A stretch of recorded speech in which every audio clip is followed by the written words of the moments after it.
আসসালামু আলাইকুম এভরিওয়ান, আশা করি আপনারা সকলেই ভালো আছেন। ভিউয়ার্স, আজকের পর্বে আমি আবার হাজির হয়েছি আপনাদের নতুন আরও একটি ভিডিও নিয়ে।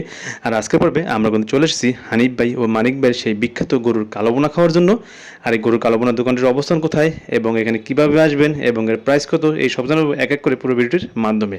তাহলে আপনারা পুরো ভিডিও যদি আমার সাথে থাকবেন, আমি এটুকুই আশা রাখি। আর ভিউয়ার্স, দেখতে পাচ্ছেন আমরা চলে এসেছি বর্তমানে মানিক ভাইয়ের দোকানে। এই হলো সেই মানিক ভাই, আর এটা হলো তোমার বিখ্যাত সেই কালোবোনার ডেক। আর দেখতে পাচ্ছেন এখানে কিন্তু অলরেডি উনি কালোবোনা ওনার রেডি করে আছে। আমি কিন্তু আপনাদের এই ভিডিও দেখিয়ে দিব যে ওনারা এই কালোবোনা ওনারা কীভাবে তৈরি করে।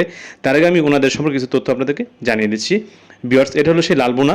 আর লালবোনা দেখতে দেখতে আপনাদের এখন জানিয়ে দিচ্ছি ওনাদের কিছু তথ্য। ভিউয়ার্স, ওনারা এই হাটবারে এই লালবোনা প্রায় 100 কেজি বা 3 মনের মতো বিক্রি করে থাকে, যেটা কিন্তু আসলে বলাই বাহুল্য। আপনারা কিন্তু বুঝতে পারছেন যে ওনাদের এখানে কী পরিমাণ মানুষ আসে এই কালোবোনা খাওয়ার জন্য। আর হাটবার বাদে ওনারা কিন্তু এখানে 20 থেকে 30 কেজির মতো এই কালোবোনা বিক্রি করে থাকেন। উনি আমাদেরকে একটি তথ্য জানিয়েছেন, সেই তথ্যটা হলো এই যে ওনারা হাটবারে প্রায় 1 লক্ষ টাকার মতো এই গরুর কালোবোনা বিক্রি করে থাকেন। আর এটা শুনে কিন্তু অনেকটাই আপনারা বুঝে গেছেন যে ওনাদের এইটা কী পরিমাণে ভাইরাল একটি গরুর কালোবোনা। আপনাদের বলবো অবশ্যই এই হানিফ মামার বা এই মানিক ভাইয়ের দোকানে আসবেন এবং এই গরুর কালোবোনা খেয়ে দেখবেন। আর আমরা যখন এটা খেয়েছিলাম আমাদের কাছে কিন্তু খুবই ভালো লেগেছিল, সেটা আমি আপনাদের লাস্টও দেখাবো। আর অলরেডি কিন্তু ওনার গরুর কালোবোনা তৈরি করার জন্য এই ডেকটিতে অলরেডি গরুর কালোবোনা নিয়ে এই লালবোনা নিয়ে দিচ্ছে। আর এভাবেই কিন্তু ওনারা গরুর কালোবোনা তৈরি করে থাকেন। আপনারা এই গরুর কালোবোনা তৈরি করে দেখে থাকেন। আর কিছু তথ্য আপনাদের দিয়ে দিচ্ছি।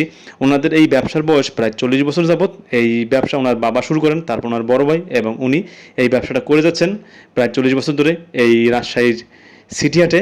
আমরা কিন্তু আজকে যেখানে চলে আসছি এটা হলো রাজশাহীর সিটি হাট বা নহাটা, যেটা আমরা বলতে পারেন। আর গরুর কালোবোনা তৈরির সময় যে লালবোনা নিয়েছে তার ভিতরে এখন দিয়ে দিচ্ছে পরিমাণ মতো তেল। আর এখন উনি দিয়ে দিবে ওনাদের হাতের তৈরি করা স্পেশাল একটি মশলা। এখানে বিভিন্ন ধরনের মশলা রয়েছে, প্রায় উনি বলছে আমাকে এখানে 30 রকমের মশলা উনি গুঁড়ি করে নিয়েছেন।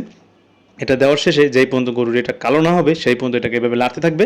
আর গরুর কালো হয়ে গেলেই সবাইকে এটা পরিবেশন করা শুরু করে দেবে। দেখতে পাচ্ছেন কিন্তু অলরেডি গরুর কালোবোনা হয়ে গেছে এবং আমরা ওনার কাছ থেকে ভাত এবং এই গরুর কালোবোনা অর্ডার নিয়ে নিছি। এই 1 প্লেট গরুর কালোবোনাতে ওনারা প্রায় 5 পিসের মতো দিয়ে থাকে, আর যার প্রাইস হলো অনলি ফর 170 টাকা। আর এই 1 প্লেট ভাতের দাম হলো 20 টাকা। এই 170 টাকা এবং 20 টাকা মিলে হয় 190 টাকা। আর এটা কিন্তু খুবই রিজনেবল প্রাইসে এই গরুর বিখ্যাত কালোবোনা খাওয়া যায়, আর যেটা খাওয়ার জন্য প্রচুর পরিমাণ মানুষ এখানে ভিড় করে থাকে। আমরা যখন এটা অর্ডার করেছিলাম এবং খেয়েছিলাম আমাদের কাছে কিন্তু খুবই ভালো লাগছে এবং খুবই মজা লেগেছে। আপনাদের বলবো অবশ্যই এখানে আসবেন এবং এই গরুর কালোবোনা খেয়ে থাকবেন। তাহলে ভিউয়ার্স, আপনাদের কাছে আমার এই ভিডিওটি কেমন লাগছে অবশ্যই জানাবেন এবং আমাকে বেশি সাপোর্ট করবেন এরকম নতুন ভিডিও পাওয়ার জন্য। তাহলে আজকে বেশি কথা বলবো না, আজকে আমি আপনাদের মাঝখান থেকে এখানেই বিদায় নিচ্ছি। দেখা হচ্ছে পরবর্তী কোনো ভিডিওতে। আল্লাহ হাফেজ, বাই বাই, টাটা।